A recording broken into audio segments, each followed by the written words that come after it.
What's going on YouTube? My name is Zach with Android Digest, and today I'm going to be reviewing the Lenovo Tab P11. Now this is just the regular P11, not the P11 Pro, and it just released in the United States. It released for $229. And when you look at this spec sheet, you're gonna say, wow, that actually fits in very, very well. It's a very good, affordable device. So I'm gonna go into details, I'm gonna have some close-ups and let you know all the pros and cons of this device, and I'm gonna let you know if you should consider buying it for yourself. So with all that being said, let's get straight into this review and let's get it going.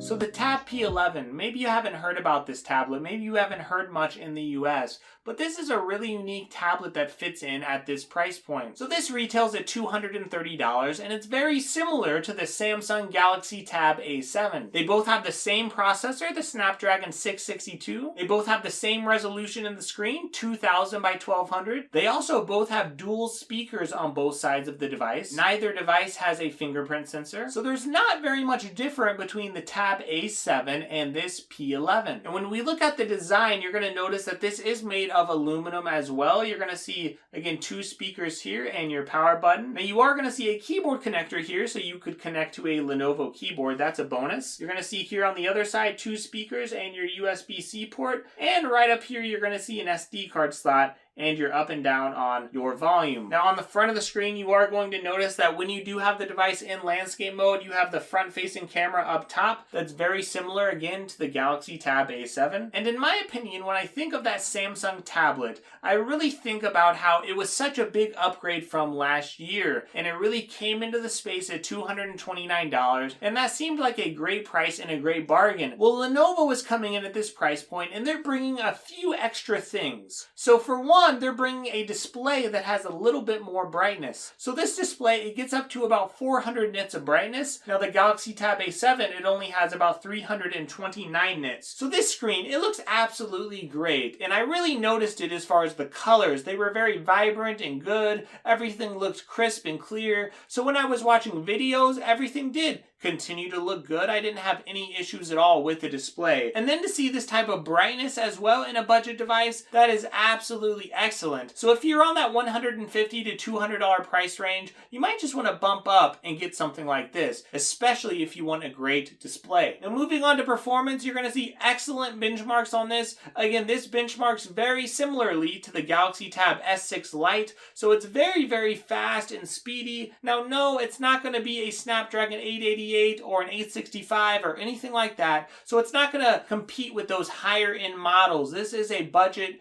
tablet, but this is very good for performance. I didn't really notice hiccups if I was just casually using the device. You might just have to wait an extra second for something to load, but I didn't notice any lags or stutters or anything like that. And one reason for that is 4 gigabytes of RAM. So the Galaxy Tab A7 only has 3 gigabytes, so you are getting a little more performance in this. So not only are you getting a brighter screen, but you're also getting that 1 extra gigabyte of RAM. And RAM just helps you multitask. It helps you go between different apps and things like that without them closing out on you. So this is going to multitask very well. I found everything seemed very smooth and very speedy in my experience. Now it is a budget device, so remember, gaming is not going to be very high end. I found most things would play in low graphics and some things would play in those medium graphics, but it is not a gaming machine. But everything still looked pretty good when I was using it, and again, everything seemed to perform pretty well, as long as I had my expectations in check. So if you've used older budget devices in the past, I think you're going to be really impressed with this.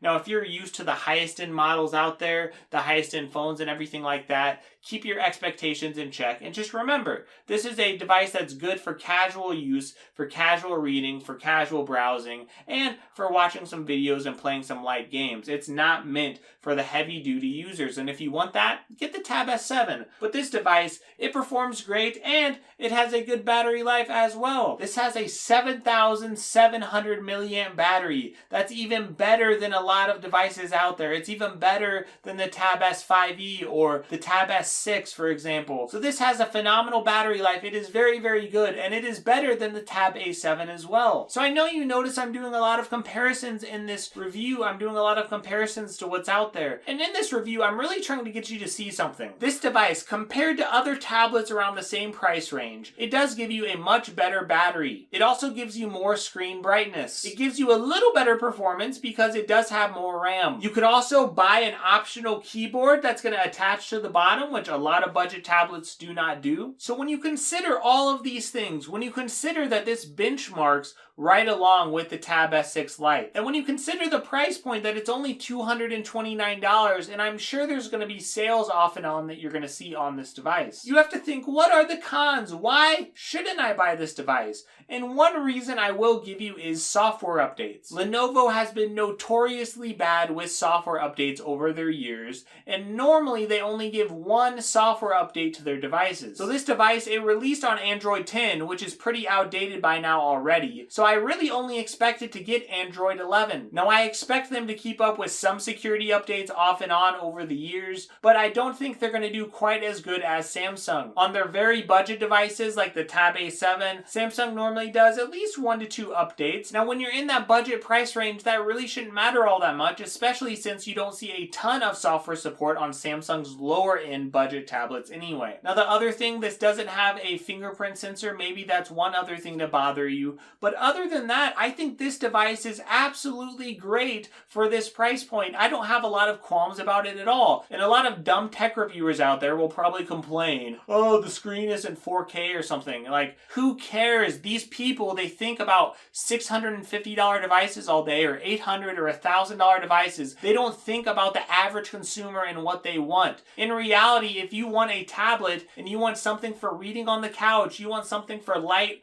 web browsing, and you're not going to flip out because you have to wait an extra second for an app to open up. In reality, if you look at all those things, and you look at the fact that this does have a bright screen, it is good quality. Just because it doesn't match up to the Tab S7, who cares? This is a $229 device, and compared to all the other devices at this price point, this does a great job for the money. So I would absolutely recommend this tablet to you. I think it is a great bargain, and I can't wait for all of you to try it out for yourselves, and I hope you see it on sale too. Keep in mind, I was not sent this for free or anything like that. I did buy it with my own money to try it out. I'm under no obligation to give this a good review. Thank you all so much for your support. I really appreciate it. Feel free to check the links in the description for yourself so you could check out to see if there's any great deals out there. Please give me a like as well on this video, and a sub if you loved this video. I would really appreciate it. Honestly, if you didn't love this video, you should sub anyway, just because I'm a nice guy. And follow me on Twitter as well at